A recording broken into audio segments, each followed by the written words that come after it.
Mariupol में लगातार धमाके हो रहे हैं, एक के बाद एक धमाके हो रहे हैं और ये ब्लास्ट सीरियल ब्लास्ट बताए जा रहे हैं, यानी लगातार एक के बाद एक धमाके हो रहे हैं। ये धमाके महत्वपूर्ण हैं क्योंकि डिनिप्रो की बात की जाए, मारियोपोल की बात की जाए, ये तमाम वो इलाके हैं जहां पर ये कहा जा रहा है कि अगर आपको कीव पर कब्जा करना है तो पहले इन इलाकों से जितना भी रिटेलिएशन है उसको आपको खत्म करना पड़ेगा। तस्वीरें हम दिखा रहे हैं। हालांकि यूक्रेन भी दावा कर रहा है कि हमने भी यहां पर रूसी टैंकों को मार गिराया है, लेकिन चर्निहाइव की बात कर लीजिए, मारियोपोल की बात कर लीजिए, डिनिप्रो की बात कर लीजिए, ये तमाम वो जगह जहां कीव पर बढ़ने से पहले रूसी फौज जो है वो इन्हें तबाह करना या यहां से जितना भी विरोध आ रहा है उसे शांत करना चाहती है। ये खबर अपने आप में बहुत ज्यादा महत्वपूर्ण हो जाती है।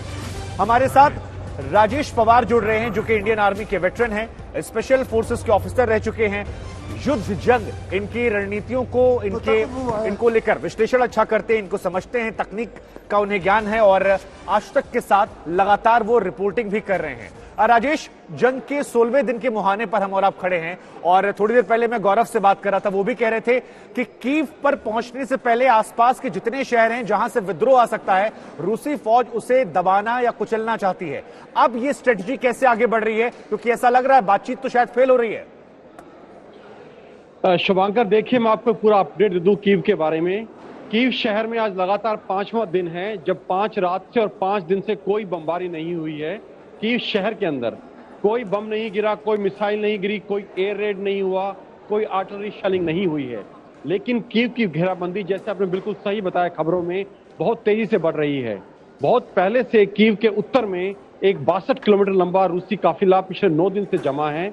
इरपिन और गोस्तोमल में पिछले 6 दिन से लगातार लड़ाई चल रही है, घमासान लड़ाई।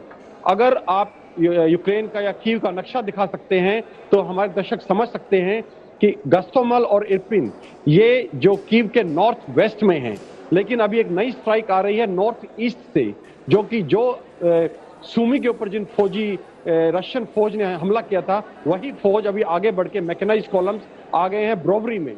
और वहां जो खबर आई है, ब्रोवरी भी जो है कीव शहर से जस्ट 15-20 किलोमीटर दूर है। तो आप इस तरह से देखेंगे कि नॉर्थ ईस्ट, नॉर्थ और नॉर्थ वेस्ट, इन 3 इलाकों में 3 डायरेक्शंस में इस वक्त रूसी फौज का जमावड़ा हो चुका है। चौथी खबर जो आ रही है वो आ रही है ज़पोरिज़िया से। ज़पोरिज़िया में जो फौज थी, रूसी फौज, जिसने ज़पोरिज़िया को घेर रखा था और वहां कब्जा कर रखा था, अब वो 2 हिस्सों में बट गई है।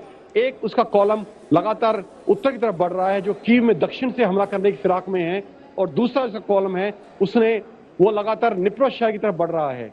देखिए मैं आपको एक जरूरी खबर दे दूं मिलिट्री पॉइंट ऑफ व्यू से।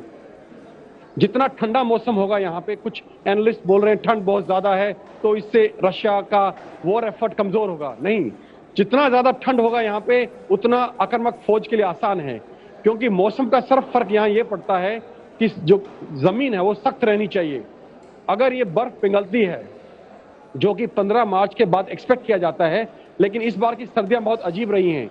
जनवरी फरवरी में यहाँ लगभग गर्मियों जैसा मौसम था और अभी मार्च में बहुत ठंडा हो गया है। ये रूसी फौजों के लिए अच्छी खबर है, क्योंकि उनकी जो टैंक्स हैं, बख्तरबंद गाड़ियां हैं, इवन नॉर्मल गाड़ियां हैं, वो क्रॉस कंट्री मूवमेंट यानी कि रोड से हट के मूवमेंट कर सकती हैं सख्त ग्राउंड के ऊपर। तो ये रूसी फौज के लिए एक अच्छी खबर है। और यही फौज इस वक्त निप्रो की तरफ बढ़ रही है, जो सबसे बड़ा रेलवे जंक्शन है पूरे यूक्रेन का। तो हम देख रहे हैं मिलिट्री तौर पर रूसी फौजें लगातार पूर्व की तरफ से और दक्षिण की तरफ से आगे बढ़ती जा रही हैं, और इस वक्त कीव की घेराबंदी जो है वो 3 दिशा से हो चुकी है। और जो पश्चिम का इलाका है, जैसे आपने इवानो फ्रांको की बात की, वहां भी कल बमबारी हुई है। इवानो फ्रांको बहुत पश्चिम में है और उसके आगे जो है पोलैंड की सीमा आती है, हंगरी की सीमा आती है। थोड़ी भी गलती इन धमाकों में या इन मिसाइल्स में हुई तो ये मिसाइल्स नेटो की टेरिटरी, जो कि हंगरी या पोलैंड में पड़ती है, उनको हिट कर सकती है, और इस गलती से ये जो युद्ध है एक बिल्कुल अलग रुख अख्तियार कर सकता है।